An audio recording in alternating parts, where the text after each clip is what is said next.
One night in 1870, two best friends were out in the wilds of the Canadian wilderness when they discovered this gigantic gold mine. But within just a few hours of this seemingly incredible discovery, something horrible happened to these two men that kickstarted a chain of tragic events that today we still do not fully understand.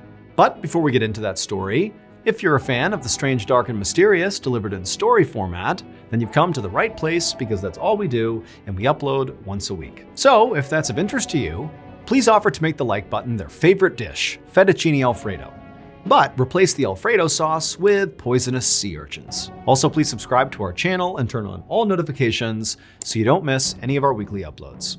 Okay, let's get into today's story.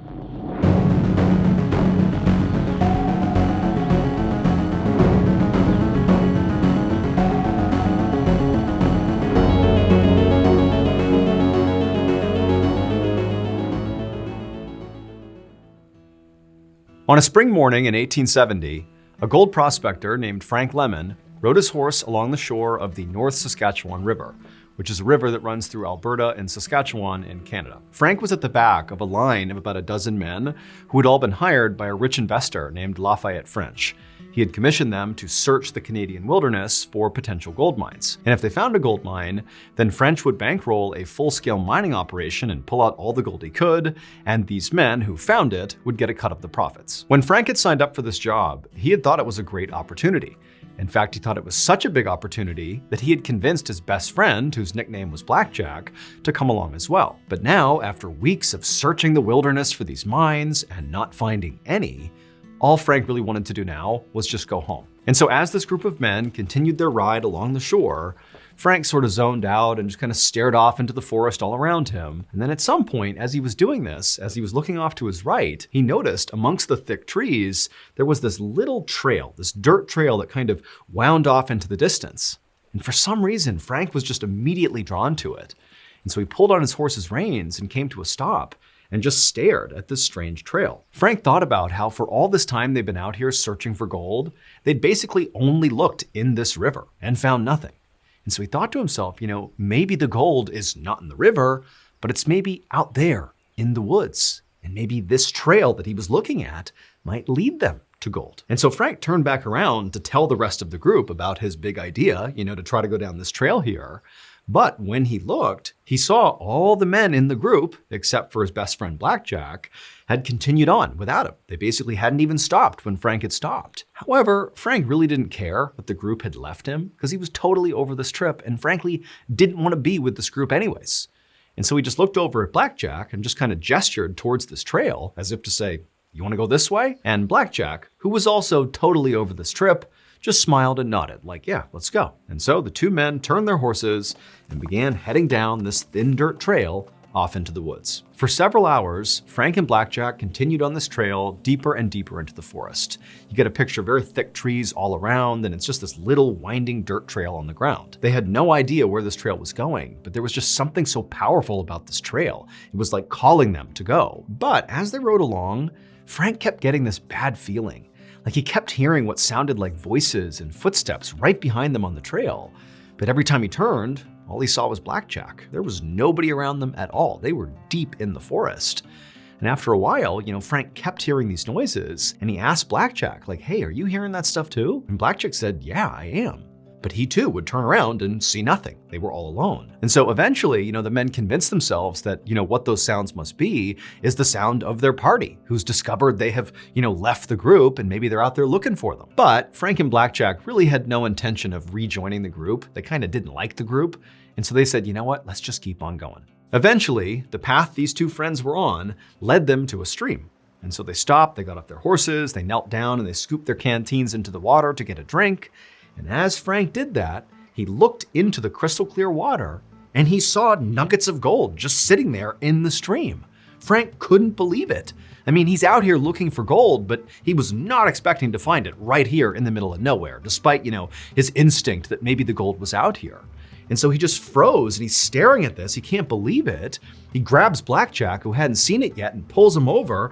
Blackjack looks, and the two men, they're like, "Oh my goodness, we've done it." But Frank said, "Look, before we celebrate, let's see what we're dealing with here. Let's go upstream here and try to find the source of this gold. And so the two men, they got up, they're super excited. They start walking along the side of the stream, looking in the water, and as they're moving upstream, they're seeing all this gold in the water, and it's getting more and more, and eventually they reach this rock ledge. The water was pouring over down into the stream, and literally in the ledge are these massive veins of gold. They had found a gigantic gold mine that clearly nobody else had tapped before. I mean, this could be worth not just millions of dollars, but billions of dollars. And so at this point, the two friends began to celebrate. They were ecstatic. I mean, this is unbelievable. They're jumping around, they're hugging each other. And then at some point, they just kind of stopped and went silent because they realized they now had a big dilemma. So the whole reason Frank and Blackjack were out here in the Canadian wilderness was to look for gold, but they were looking for gold on behalf of the rich investor, Lafayette French, which meant they were contractually obligated to tell French if they found gold.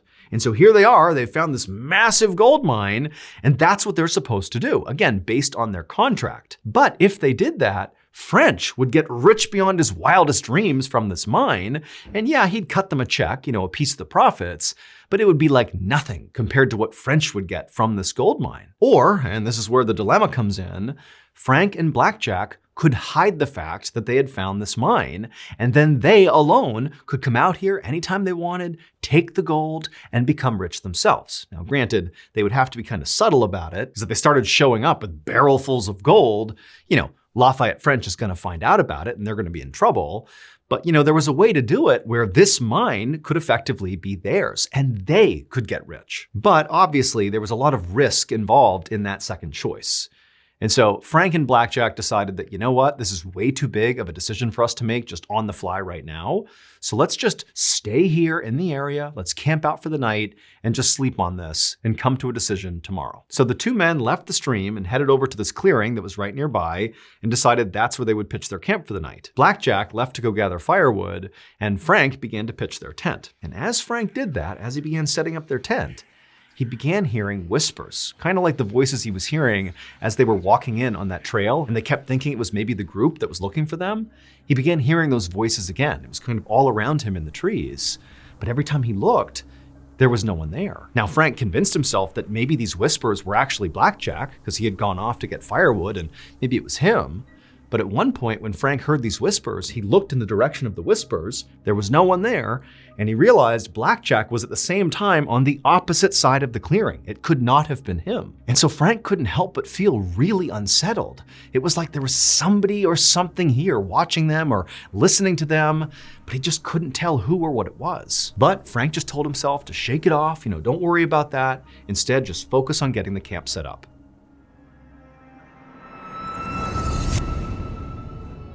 We recently launched our newest podcast at Ballin Studios called Redacted, Declassified Mysteries with Luke Lamanna. And so far, you guys are loving it.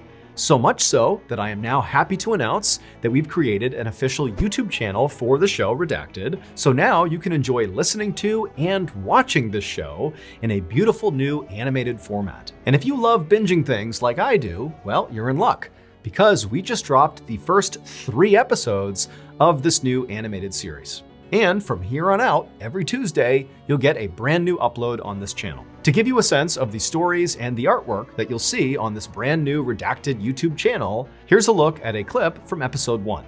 And keep in mind, what you'll see in this clip is reflective of how all the episodes will be on this channel.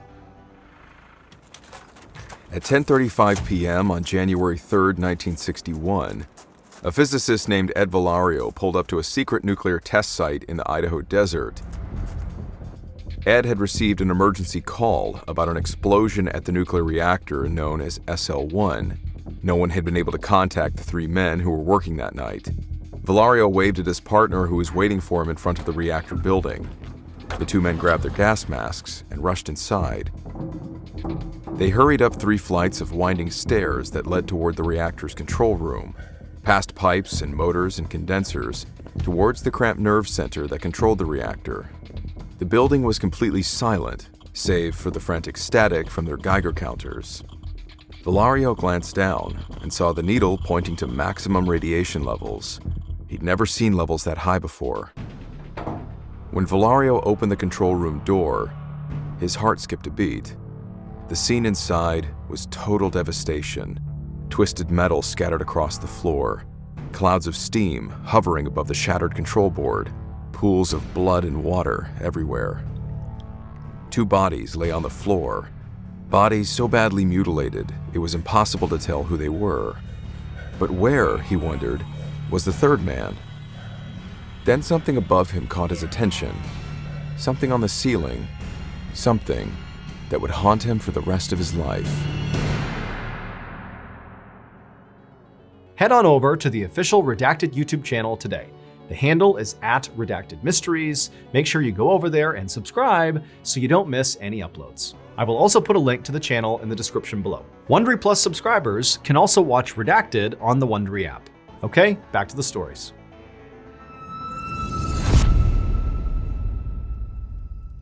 A few hours later, Frank and Blackjack were sitting on a log in front of their campfire eating rations, talking about what they were going to do with the gold. At some point, Frank said what he was really thinking about this whole situation. He told Blackjack, "Look, I think we'd be so stupid to tell Lafayette French. Why should we take a small payday one time when we can basically have an endless supply of wealth for the rest of our lives?" But when Frank looked over at Blackjack to see what his reaction was to this pitch, he could see right away that Blackjack disagreed. Blackjack was kind of looking down, and he kind of turned to Frank and was like, "Look, it's morally wrong to lie here. I would rather be poor and honest than rich and morally bankrupt." And so what had started as a civil discussion from this point on really escalated and just became a full-blown yelling fight, with both men absolutely refusing to budge on their stance about what to do with this gold. And eventually, when the 2 men were standing up and just screaming in each other's faces, Blackjack finally just threw his hands up and said, "You know what? Enough." And he turned around and stormed over to the tent and disappeared inside. For a minute, Frank just stood there stewing by the fire, just completely furious that Blackjack didn't see it the way he saw it. But eventually, Frank kind of calmed down and thought, you know what? I need to go to bed too. Obviously, we are not near a decision. We need to sleep on this. And so, even though Frank was still upset, he walked over to the tent too, didn't say a word to Blackjack. He just climbed inside, got into his sleeping bag, and tried to go to sleep. But after laying there for a while, when Frank had not fallen asleep, and his friend Blackjack had, he was snoring and passed out, Frank just could not help feeling enraged again at his friend. Like, how can you not see this opportunity here? Why in the world would you tell Lafayette French? That's so stupid. And so Frank just laid there restlessly, tossing and turning, listening to the sound of Blackjack snoring and getting so mad at him. And as he did, Frank went from, I need to convince Blackjack in the morning that we need to keep the gold for ourselves, to I need to stop Blackjack from telling anyone. He is an obstacle. He's not a friend. He's a problem. And as he thought about this, these dark thought loops were going through his head. Frank just became consumed with rage. It was like he couldn't control what he was doing. And in that moment, Frank found himself getting up, walking out of the tent, and grabbing an axe. And before he could even think about it, he had walked back into the tent, raised the axe, and driven it into Blackjack's skull, killing him instantly. A few minutes later, Frank was outside sitting by the campfire looking at his bloody hands, wondering what just happened. How could he have just done what he did? That was his best friend. What had come over him? It was like Frank was a different person. He couldn't understand. But as Frank was sitting there grappling with what he had just done, a twig suddenly snapped over in the direction of the tent. And instantly Frank looked over, like, who's over there? What's going on?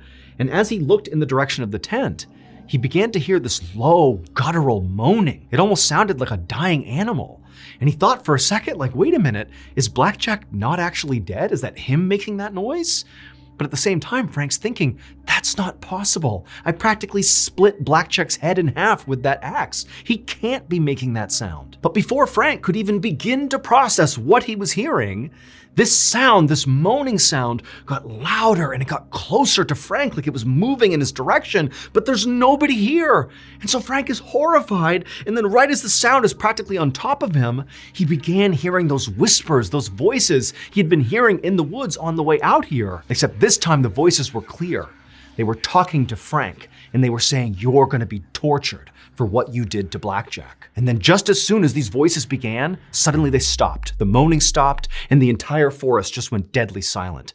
And Frank is just stuck there staring in the tent, wondering what's happening. And then the silence was broken by this unbelievably loud, high-pitched, blood-curdling human scream coming from the tent. And it was at that point that Frank just got up and sprinted to his horse and began riding away from the gold, his friend's body, everything. He didn't care. He needed to get out of there as soon as possible. But the second he began blindly galloping through the forest away from this area, he began hearing whispers and heavy footsteps right behind him as if they were following him out of the forest. But Frank was so scared, he didn't even dare turn around to look. He just rode as fast as he possibly could. Hours later, Frank suddenly emerged from the dark forest, and just by absolute happenstance, he arrived right in the town that he and the other gold prospectors had passed through on their way out into the woods. And the moment Frank left the tree line and actually entered into this town, the whispering and the footsteps, which had basically chased him all the way to this point, they stopped. Suddenly, Frank was all alone. Now, by this point, Frank had convinced himself that everything he had heard in the woods, the voice telling him he was going to be tortured for what he'd done, the heavy footsteps, the whispering, the screaming, the moaning, all of it, everything that had caused him to flee was actually the ghost of Blackjack. That after he had killed his friend's spirit had immediately risen and sought revenge on Frank. That's what was happening. And this horrified Frank so much that he didn't care at all about the gold anymore. He just wanted to get out of the spiritual danger he thought he was in. And so as he rode into this village, all he looked for was a church. And when he found the church, he went to the front steps and he sat there waiting for the priest. At dawn, the priest finally arrived at the church and found Frank sitting there looking horrible. And Frank instantly stood up, rushed over to the priest, and began begging him to save him from Blackjack's ghost. Now, at first, as the priest listened to Frank tell his story about this ghost, he just thought that Frank was crazy. But once he got Frank to slow down and sort of go over the details step by step, the priest realized that perhaps there was some truth to this story.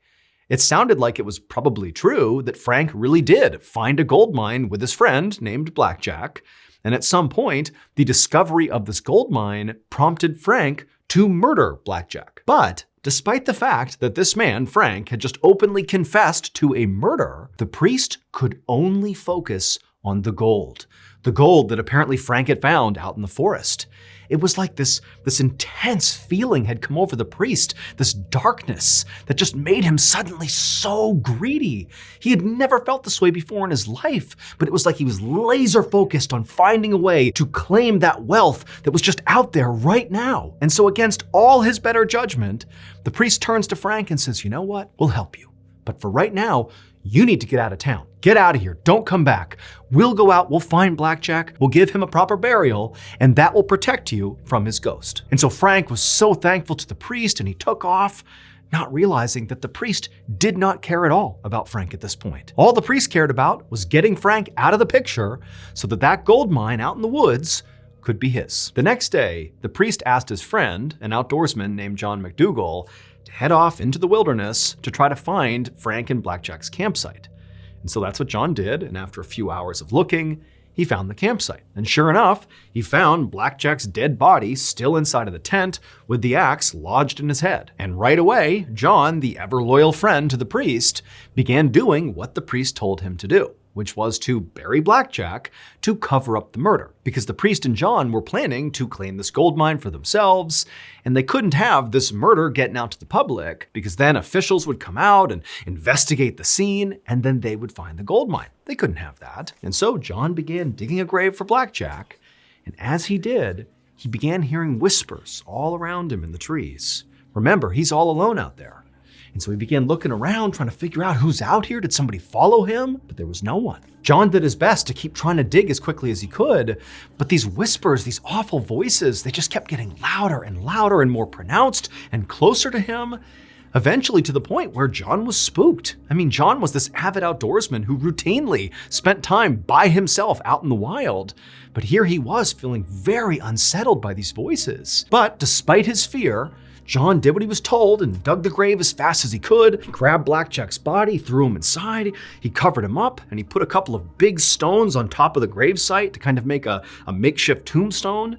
And then afterwards, again, despite feeling totally unsettled out here, John did the next part of the plan, which was to go look for gold, go to the stream, find the gold these guys were talking about. But as John is down by the water looking for gold, he began hearing more and more of those voices all around him. He kept spinning around, but nobody was there. And then finally, this awful high-pitched laughter cut through the trees. He whipped around, there was nobody there, but it was so terrifying that John just abandoned the search for gold and just hopped back on his horse and fled out of there. But within a couple of days, John and the priest had convinced themselves that those weird noises and that laughter that John had heard out there was just some bird, that it was all in John's head, he was spooked for no reason, when in reality, it was just that incredible pull of that gold being out there waiting to be claimed. It was like John and the priest, they couldn't not go looking for it. And so John decided to go back out into the woods. Except this time, he did not go alone. He brought a group of men with him. And so this group, led by John, retraced Frank and Blackjack's steps down that skinny trail all the way to their campsite. And when they got there, John just froze. He could not believe what he was seeing. The rocks that were sitting on the grave where John had just buried Blackjack were gone. These huge rocks just missing. And also, the tent, the bloodied tent where Blackjack had been murdered, had also been cleared. There was no trace of it anywhere. It was like the campsite had never existed. And this made no sense to John, because he knows this is a totally isolated part of the wilderness. Like, nobody comes through here. Who in their right mind would just happen to pass by and randomly grab all these rocks and the tent covered in blood and take it out of here? It made no sense. Like, who could have done this? Now, until this point, John really had convinced himself that everything he'd experienced the time before was in his head. It was just a bird, or, it was just normal forest sounds. And he also, like the priest, had convinced himself that Frank's original story about Blackjack's ghost chasing him out of the forest was just the ramblings of a crazy, guilty man. A murderer's guilty conscience had created that story. But now, as John was surveying the scene in front of him, he couldn't help but think, maybe this place is haunted. And so once again, John just turned and fled. He and the men, they got out of there as fast as they could. And when John got back to town, instead of going to the priest, he just went right to the bar and just started drinking. And he kept on drinking until he died of alcohol poisoning just a couple of days later. And John's death started a chain of unexplained catastrophes, all connected to this gold. First, the priest, after discovering what happened to John, didn't really spend any time grieving the loss of his friend. Instead, the priest just saddled up and headed out into the woods to find the gold himself. However, he found the trail that led out to the campsite and to the gold had been destroyed in a forest fire. Then, Lafayette French, the rich investor who had bankrolled the original expedition, he heard about the mine and decided he would go find it. However, the guide that he hired to take him there literally died on the way into the forest. By this point, French had heard all the stories about how, Blackjack's ghost was out in this forest haunting the area, preventing people from finding the gold. But French ignored all those stories. Just like with Frank and the priest and John, it was like that gold had an unbreakable hold on him. And so for 30 years, French kept going out into that forest, searching for that gold mine, and eventually he found it. Or at least that's what he said in the last letter he wrote back home. But we'll never actually know for sure, because after sending that letter on that same day, Lafayette's cabin burned down and he died without telling anybody the location of the mine. And so with French's death, that sort of solidified the rumors that the haunting was real, and people began to believe that there was only one thing that could explain this almost magnetic pull the gold had on so many people, and also all the terrible fates that befell everybody who tried to go look for it. And that was that the gold mine was cursed. And today, people still believe that Blackjack's ghost is out there in the forest preventing people from finding the gold. But whatever the truth is, whether the curse is real or not, to this day, no one has ever been able to successfully find the gold again and live to tell about it. Are you the type of person who has binged basically all of my YouTube videos and every week you anxiously wait a new upload? If so, thank you, but also you're in luck. Because if you didn't know this, we actually have a separate podcast, the Mr. Ballin Podcast, that has literally hundreds of stories that are not on YouTube that you can binge right now. That podcast is available on all podcast platforms. Again, it's just called the Mr. Ballin Podcast. And on Mondays on that podcast, we upload exclusive new content that is not on YouTube to the podcast. So that's Mondays. And then on Thursday, we remaster the audio of your favorite videos on YouTube and put those on the podcast. But again, Mondays, those are brand new and exclusive to the podcast. But if you want to hear those exclusive episodes 1 month ahead of Apple and Spotify and all the other platforms, well, there's only one place you can do that, and that's on Amazon Music. So again, you can go to any podcast platform and find the Mr. Ballin Podcast, or if you're like me and you hate waiting, then you can listen early and ad-free on Amazon Music. Wait, don't go anywhere. If you're looking for more strange, dark, and mysterious videos, click here.